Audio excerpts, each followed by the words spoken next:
Part 6. It is my privilege to enclose Part 6.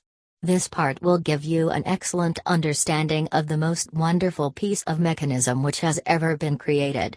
A mechanism whereby you may create for yourself health, strength, success, prosperity or any other condition which you desire. Necessities are demands, and demands create action, and actions bring about results. The process of evolution is constantly building our tomorrows out of our todays. Individual development, like universal development, must be gradual with an ever-increasing capacity and volume.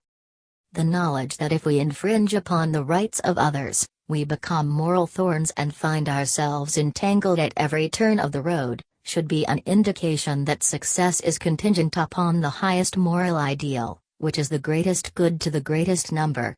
Aspiration, desire and harmonious relations constantly and persistently maintained will accomplish results. The greatest hindrance is erroneous and fixed ideas. To be in tune with eternal truth we must possess poise and harmony within. In order to receive intelligence the receiver must be in tune with the transmitter. Thought is a product of mind and mind is creative, but this does not mean that the universal will change its modus operandi to suit us or our ideas, but it does mean that we can come into harmonious relationship with the universal, and when we have accomplished this we may ask anything to which we are entitled, and the way will be made plain. Part 6. 1. The universal mind is so wonderful that it is difficult to understand its utilitarian powers and possibilities and its unlimited producing effects. 2. We have found that this mind is not only all intelligence but all substance. How, then, is it to be differentiated in form? How are we to secure the effect which we desire? 3. Ask any electrician what the effect of electricity will be and he will reply that electricity is a form of motion and its effect will depend upon the mechanism to which it is attached. Upon this mechanism will depend whether we shall have heat, light, power, music or any of the other marvelous demonstration of power to which this vital energy has been harnessed. 4. What effect can be produced by thought? The reply is that thought is mind in motion, just as wind is air in motion, and its effect will depend entirely on the mechanism to which it is attached. 5. Here, then, is the secret of all mental power, it depends entirely on the mechanism which we attach. 6. What is this mechanism?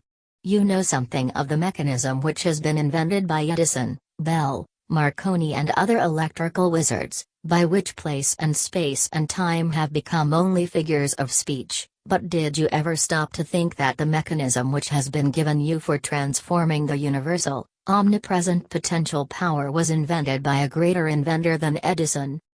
7. We are accustomed to examining the mechanism of the implements which we use for tilling the soil, and we try to get an understanding of the mechanism of the automobile which we drive, but most of us are content to remain in absolute ignorance of the greatest piece of mechanism which has ever come into existence, the brain of man. 8. Let us examine the wonders of this mechanism, perhaps we shall thereby get a better understanding of the various effects of which it is the cause. 9. In the first place, there is the great mental world in which we live and move and have our being. This world is omnipotent, omniscient and omnipresent. It will respond to our desire in direct ratio to our purpose and faith. The purpose must be in accordance with the law of our being, that is, it must be creative or constructive. Our faith must be strong enough to generate a current of sufficient strength to bring our purpose into manifestation. As thy faith is, so be it unto thee, bears the stamp of scientific test. 10. The effects which are produced in the world without are the result of the action and reaction of the individual upon the universal, that is the process which we call thinking. The brain is the organ through which this process is accomplished. Think of the wonder of it all. Do you love music, flowers, literature, or are you inspired by the thought of ancient or modern genius? Remember, every beauty to which you respond must have its corresponding outline in your brain before you can appreciate it. 11. There is not a single virtue or principle in the storehouse of nature which the brain cannot express. The brain is an embryonic world, ready to develop at any time as necessity may arise. If you can comprehend that this is a scientific truth and one of the wonderful laws of nature, it will be easier for you to get an understanding of the mechanism by which these extraordinary results are being accomplished. 12. The nervous system has been compared to an electric circuit with its battery of cells in which force is originated, and its white matter to insulated wires by which the current is conveyed. It is through these channels that every impulse or desire is carried through the mechanism. 13. The spinal cord is the great motor and sensory pathway by which messages are conveyed to and from the brain. Then, there is the blood supply plunging through the veins and arteries, renewing our energy and strength, the perfectly arranged structure upon which the entire physical body rests, and, finally, the delicate and beautiful skin, clothing the entire mechanism, is a mantle of beauty. 14. This then is the temple of the living God, and the individual is given control, and upon his understanding of the mechanism which is within his control will the result depend. 15. Every thought sets the brain cells in action. At first the substance upon which the thought is directed fails to respond, but if the thought is sufficiently refined and concentrated, the substance finally yields and expresses perfectly. 16. This influence of the mind can be exerted upon any part of the body, causing the elimination of any undesirable effect. 17. A perfect conception and understanding of the laws governing in the mental world cannot fail to be of inestimable value in the transaction of business, as it develops the power of discernment and gives a clearer understanding and appreciation of facts. 18. The man or woman who looks within instead of without cannot fail to make use of the mighty forces which will eventually determine his course in life and so bring him into vibration with all that is best, strongest and most desirable. 19. Attention or concentration is probably the most important essential in the development of mind culture. The possibilities of attention when properly directed are so startling that they would hardly appear credible to the uninitiated.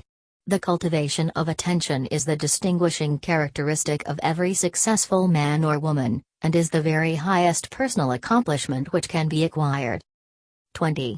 The power of attention can be more readily understood by comparing it with a magnifying glass in which the rays of sunlight are focused. They possess no particular strength as long as the glass is moved about and the rays directed from one place to another, but let the glass be held perfectly still and let the rays be focused on one spot for any length of time, the effect will become immediately apparent.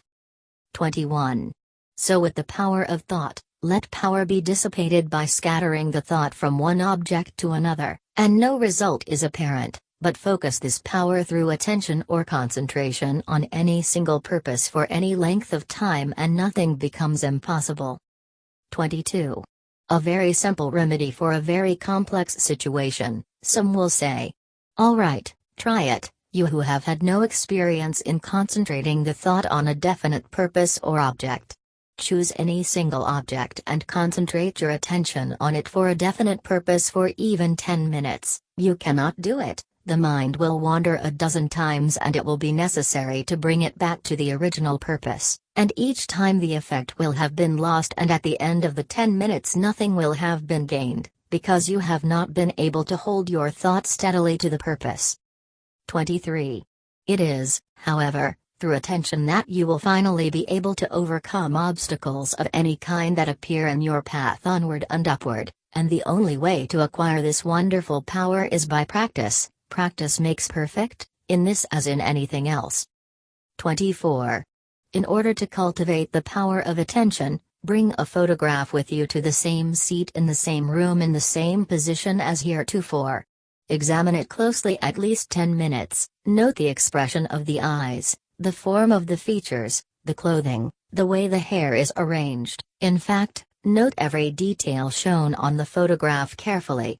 Now cover it and close your eyes and try to see it mentally. If you can see every detail perfectly and can form a good mental image of the photograph, you are to be congratulated. If not, repeat the process until you can.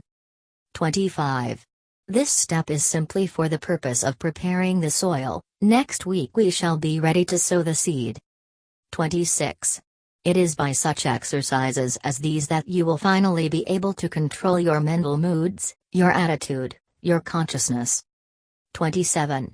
Great financiers are learning to withdraw from the multitude more and more, that they may have more time for planning, thinking and generating the right mental moods.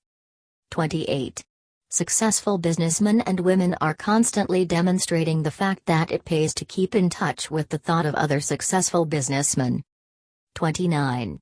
A single idea may be worth millions of dollars, and these ideas can only come to those who are receptive, who are prepared to receive them, who are in successful frame of mind. 30.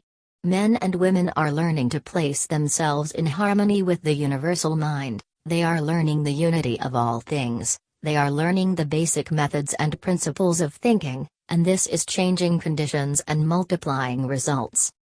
31. They are finding that circumstances and environment follow the trend of mental and spiritual progress, they find that growth follows knowledge, action follows inspiration, opportunity follows perception, always the spiritual first, then the transformation into the infinite and illimitable possibilities of achievement. 32. As the individual is but the channel for the differentiation of the universal, these possibilities are necessarily inexhaustible. 33. Thought is the process by which we may absorb the spirit of power, and hold the result in our inner consciousness until it becomes a part of our ordinary consciousness. The method of accomplishing this result by the persistent practice of a few fundamental principles, as explained in this system, is the master key which unlocks the storehouse of universal truth. 34. The two great sources of human suffering at present are bodily disease and mental anxiety. These may be readily traced to the infringement of some natural law. This is, no doubt, owing to the fact that so far knowledge has largely remained partial, but the clouds of darkness which have accumulated through long ages are beginning to roll away, and with them many of the miseries that attend imperfect information. That a man can change himself, improve himself, recreate himself, control his environment, and master his own destiny is the conclusion of every mind who is wide awake to the power of right thought in constructive action. Larson. Part 6 Study Questions with Answers. 51. What are some of the effects which can be produced by electricity? Heat, light, power, music. 52. Upon what do these various effects depend? Upon the mechanism to which electricity is attached. 53. What is the result of the action and interaction of the individual mind upon the universal? The conditions and experiences with which we meet.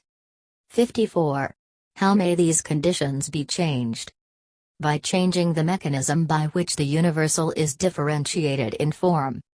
55. What is this mechanism? The brain. 56. How may it be changed? By the process we call thinking. Thoughts produce brain cells, and these cells respond to the corresponding thought in the universal. 57. Of what value is the power of concentration? It is the very highest personal accomplishment which can be acquired, and the distinguishing characteristic of every successful man or woman. 58. How may it be acquired? By faithfully practicing the exercises in this system. 59. Why is this so important? Because it will enable us to control our thoughts, and since thoughts are causes, conditions must be effects. If we can control the cause, we can also control the effect. 60. What is changing conditions and multiplying results in the objective world? Men and women are learning the basic methods of constructive thinking,